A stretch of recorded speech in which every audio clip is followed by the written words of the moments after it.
Friends, welcome है आप सभी का आईएएस पॉइंट के यूट्यूब चैनल में। जैसा कि आप सभी जानते हैं, हमारा जो सेक्शन है ये आपको इंपॉर्टेंट क्वेश्चंस का रहता है, जिसमें हम डेली 10 क्वेश्चंस को डिटेल के साथ देखते हैं। हमारा जो कल का टॉपिक था वह था भारत की जनजातियाँ, जिससे कुछ क्वेश्चंस रह गए थे, वो आज हम खत्म करेंगे। चलिए अब देखते हैं। आप सभी को पता ही है कि यूपीएसआई महासंग्राम 2021 नोट्स यूपीएसआई के सिलेबस पर आधारित है।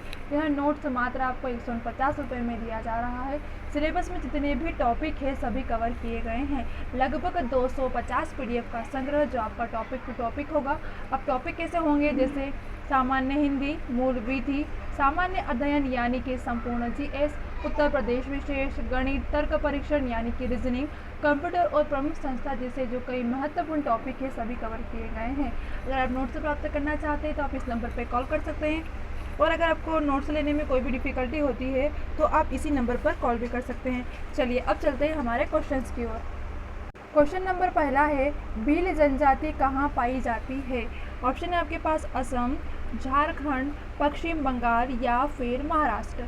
आपको बता दूं कि जो भील जनजाति है यह महाराष्ट्र में पाई जाती है, यानी कि आपका सही जवाब है ऑप्शन नंबर डी।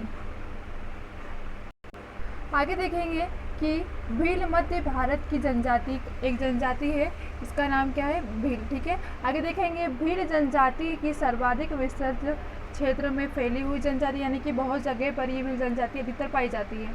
भील जनजाति के लोग भील भाषा बोलते हैं। सिंपल सी बात है, भील भाषा के लोग कौन सी भाषा बोलते हैं? तो भील भाषा। भील दक्षिण एशिया की सबसे बड़ी जनजाति है।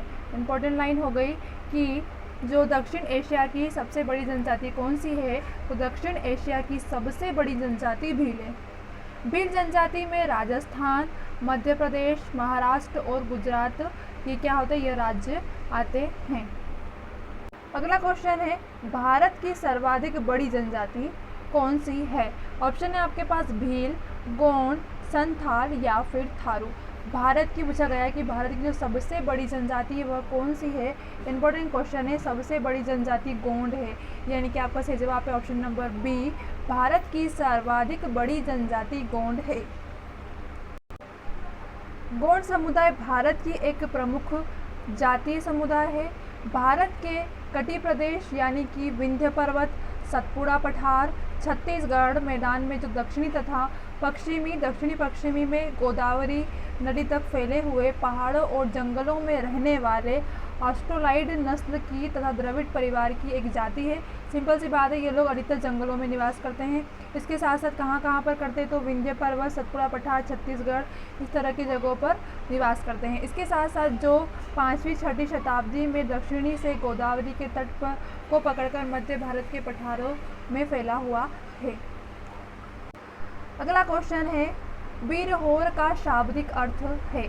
ऑप्शन है आपके पास जंगल की आदमी, प्राकृतिक प्रेम आदमी, पवित्र आदमी या फिर आम आदमी। क्वेश्चन पूछा गया है वीरहोर। अब यह वीरहोर क्या है? तो आपका सही जवाब होगा ऑप्शन नंबर ए, यानी कि जंगल का आदमी को ही क्या कहा गया है? वीरहोर। आइए देखते हैं। वीरहोर भारत की एक प्रमुख जनजाति है। मुख्यतः छत्तीसगढ़ के रायगढ़ जिले में निवास करने वाले वीरहो जनजाति विशेष जनजाति में शामिल है। कहाँ पर? छत्तीसगढ़ के जो रायगढ़ जिले हैं उसमें निवास करने वाली वीरहो जनजाति विशेष जनजाति में शामिल है। वीरहो जनजाति के संबंध में ये मान्यता है कि जिस पेड़ को छू देते थे उस पर कभी बंदर नहीं चढ़ते थे। देखो, एक लाइन ये भी हो गई, सब मतलब कि ऐसी कौन सी जनजाति थी जिसमें कहा जाता है था कि पेड़ को छूने से उस पेड़ पर कभी बंदर नहीं बैठते थे। कौन सी जनजाति थी? वीरहो। ठीक है, अगला क्वेश्चन है, धूमकुरिया किस जनजाति की सामाजिक संस्था है? ऑप्शन है आपके पास ओरांव, कुडुख, मुंडा या फिर संथाल। धूमकुरिया जनजाति का पूछा गया है कि किस जनजाति की सामाजिक संस्था है? तो किस जनजाति की है? ओरवा, यानी कि आपका जवाब है ओराम। जो जनजाति है, ओराम या ओरवा दोनों नाम है इसके, तो ओराम जो जनजाति है इसकी जो धूमकुरिया क्या है जनजाति की प्रमुख संस्था है। ओराव या उराव छोटा नागपुर क्षेत्र का एक आदिवासी समूह है। कहाँ का है? छोटा नागपुर क्षेत्र का एक आदिवासी समूह है। ये भारत के केंद्र एवं पूर्वी राज्यों तथा बांग्लादेश के निवासी। कहाँ पर? एक तो भारत के केंद्रीय पूर्वी राज्यों में और बांग्लादेश के निवासी है कौन? ओराव। धूमकुरिया का लक्ष्य होता है कि किशोर किशोरियों को सामाजिक, सांस्कृतिक, शिकार और आर्थिक गतिविधियों का प्रशिक्षण देना। अगला क्वेश्चन है, निम्नलिखित जनजाति में से कौन सी केरल में पाई जाती है? ऑप्शन है आपके पास चेचू, लेप्चा, डफला या फिर डॉफर। अब देखो कौन सी जनजाति पूछी है कि केरल में पाए जाने वाली जातियाँ कौन सी है। आपका जो सही जवाब है वह है आपका ऑप्शन नंबर ए, यानी कि चेचू जनजाति कहाँ पाई जाती है। आप सभी जानते हैं चेचू जनजाति हमने अगली क्लास में पढ़ा था, जो अभी कल कराई थी, जिसमें कि केरल में चेचू जनजाति पाई जाती है, आपको बताया था। आइए देखते हैं। पर्यावरण मंत्रालय के बयान के अनुसार चेचू जनजाति आंध्र प्रदेश के नागार्जुन श्रीशैलम क्षेत्र में वन्य जीव संरक्षण से संबंधित है। कौन सी जनजाति? चेचू जनजाति। किससे? जो श्रीशैलम क्षेत्र है उसका जो वन्य जीव क्षेत्र है उसके संरक्षण से संबंधित है। चेचू जनजाति दक्षिण भारत की सबसे बड़ी जनजाति है। दक्षिण भारत की सबसे बड़ी जनजाति कौन सी है? तो दक्षिण भारत की सबसे बड़ी जनजाति चेचू जनजाति है। चेचू जनजाति भाषा चेचू ही बोलते हैं। क्या हो गया? तो ये हो गया कि पर्यावरण मंत्रालय ने का जो नागार्जुन श्रीशैलम है वन्य जीव उसके संरक्षण से संबंधित है यह जाति। इसके साथ साथ दक्षिण भारत की सबसे बड़ी जनजाति कौन सी है? चेचू। अब चेचू जनजाति की जो भाषा है वह कौन सी है? तो चेचू। अगला क्वेश्चन है, थारू जनजाति पाई जाती है। ऑप्शन है आपके पास तराइन प्रदेश में, अरावली की पहाड़ियों में, छोटा नागपुर पठार में या फिर पश्चिमी घाट में। थारू जनजाति। अब थारू जनजाति कहाँ पाई जाती है? तो थारू जो जनजाति है यह तराई प्रदेश में पाए जाने वाली जनजाति है।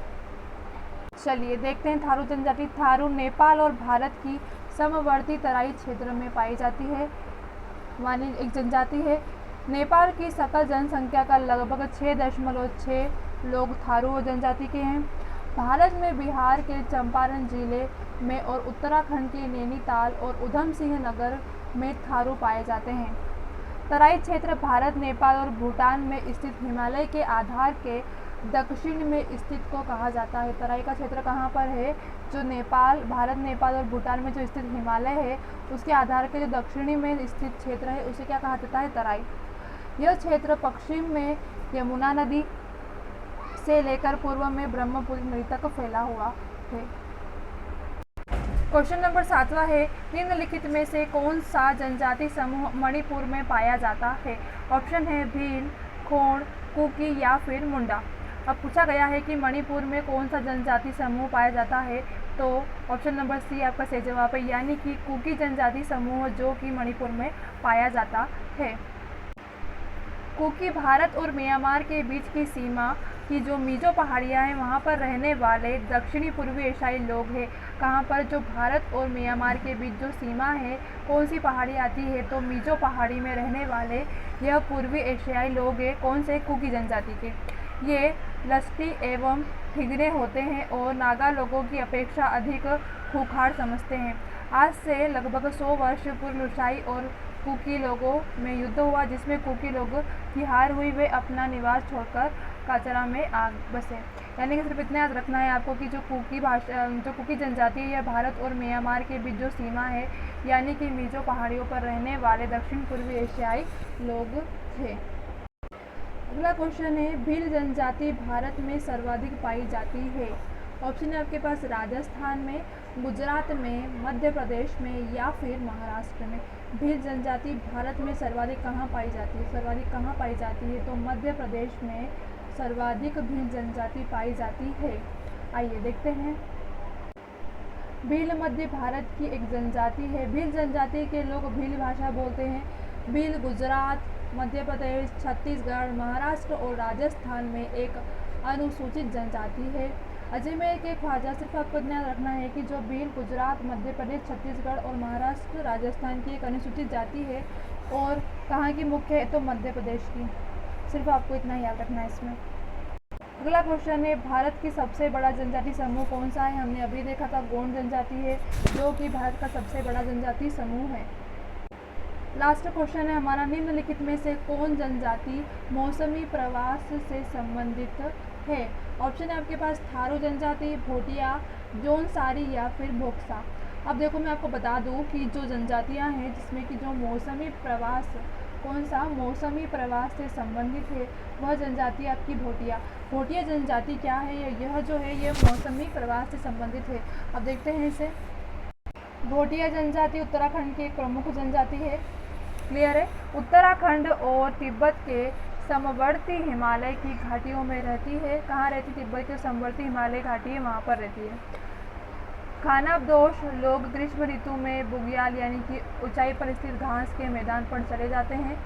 किस समय? बारिश के टाइम। और शरद ऋतु में वापस घाटियों में लौट आते हैं।